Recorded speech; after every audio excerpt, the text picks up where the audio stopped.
Next, one of my favorite segments, actually, because it kind of actually accomplished what it should.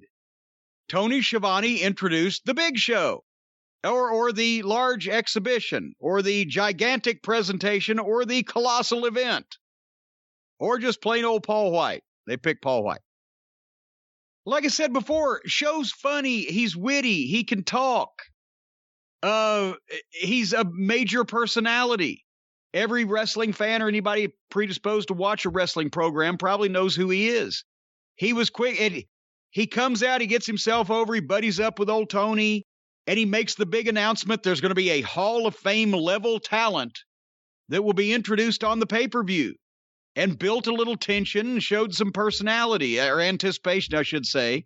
I don't know whether he's going to be a good announcer as far as the actual art of announcing wrestling, because he hasn't ever done it before, but just it'll be a step up if there's just an interesting personality next to one of their legendary announcers who has to sit here and fucking watch all this tomfoolery.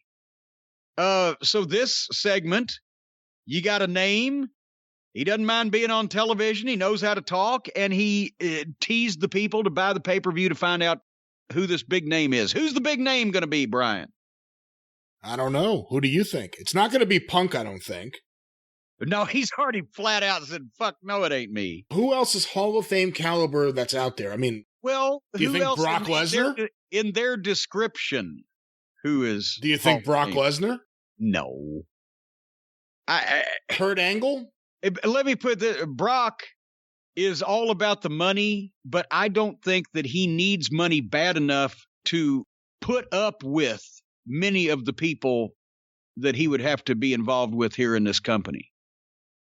I don't know. Kurt Angle, maybe a Japanese wrestler. I really don't know. Again, I'll go back to what I said last week. A million different ways you could have debuted the big show, Paul Wight, and had it mean something, instead of just announcing it on Twitter, and then a week later he just comes out to say that he's going to announce another Hall of Fame caliber wrestler that'll be there. This was such a waste. Who the wrestler is going to be, I mean, they've built it up that if it's not someone truly special, it'll be a major letdown. Well, of course.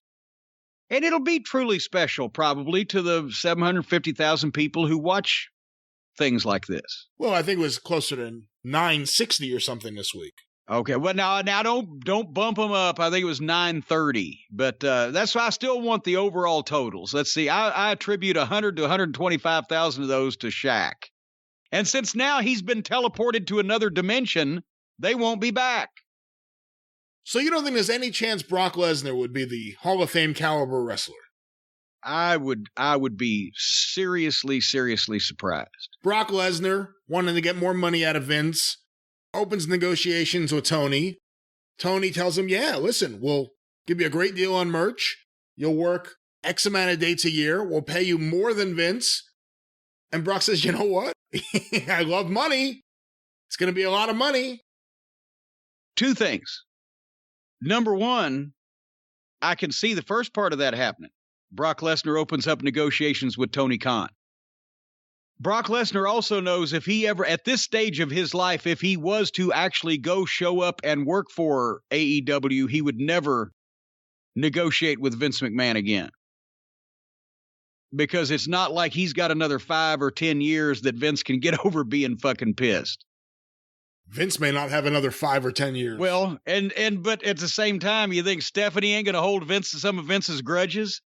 But the point is, he would definitely play both sides against each other, but in the end, he would not take the step unless he never wanted to deal with Vince McMahon again, and then he would have to come down and take this fucking guy's money by getting in the ring with and stooging for a variety of these goofs that they would have him do. Brock does not have a good sense of humor, and he doesn't have that much respect for the wrestling business, but he doesn't want to go out and do stupid shit in public just on his own, whether it was good wrestling shit or bad wrestling shit. If it's stupid, he don't want to fucking do it. So I cannot see him in need of money enough to go down and play with these kids. But we'll see. You have any guesses? I'm going to guess they're over 45. How about that?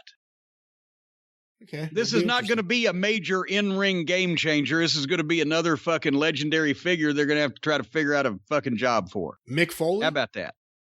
Well, you never know. I might not be surprised there. Anyway, they followed up the big show or the large exhibition or the gigantic event or the colossal blah, blah, blah with more footage of Outlaw Mud Show girl wrestling in Japan. And followed that up with the finals of this hokey bullshit women's tournament that they have foisted off on us. Nyla Rose, Vicky Guerrero's back. Was she missing last week? She was. That may have been because of the weather issues in Texas. Nyla Rose with Vicky Guerrero against Rio de Janeiro. I know it's a different spelling, but when you listen to the commentary and they keep saying, oh, Rio, I don't know. Vince goes overboard with no one could have the same name. But we have a girl on the roster named Riho, and then this two girl's Japanese name is girls Rio. named Rio. Yeah. It's not like having a fucking white guy from Cleveland named Steve and a black guy from fucking California named Steve. You got two Japanese girls named Rio. And Rio Kanamakamaka, I don't know what the fuck her name was. And here's what I wrote. I can call this. Nyla Rose does a job for another one of Harpo Fingerfuck's fetishes after 15 to 20 minutes of every move ever done but not sold. And so I wrote down the minute that the entrances started, and then I fast-forwarded it, and 17 minutes total later, Nyla Rose jobs to one of the shittiest leg drops and mostly missed that I've ever seen. And then the other Japanese girl champion came out and gave Rio de Janeiro the trophy, and they traded forearms, and the girl champion, what's her name, Hikaru Shida? Shida. She knocked old Rio on her ass, and they went to break. The fuck was this all about? Did you watch this match? A little you bit. Hate yourself. I remember even on drugs, you watched this match. I remember the post-match a little more than the match. I was kind of in and out at this point. Like I said, they top-loaded the show. All the stuff and all the wrestlers and the personalities you would kind of want to see were at the front of the show. And then the rest of the show... Even if you like Japanese girl wrestlers... not as much as Twinkle Toes' fantasies and fetishes, but do you want to see almost 20 minutes of a girl that you've never seen on television before against a girl that has done a job for every single female, even though she's 3 times the size of every other girl, Nyla Rose? She's been beaten by every single female on the roster, and now she's wrestling a Japanese girl with an unpronounceable name that we've never seen before. So there you go. National TV.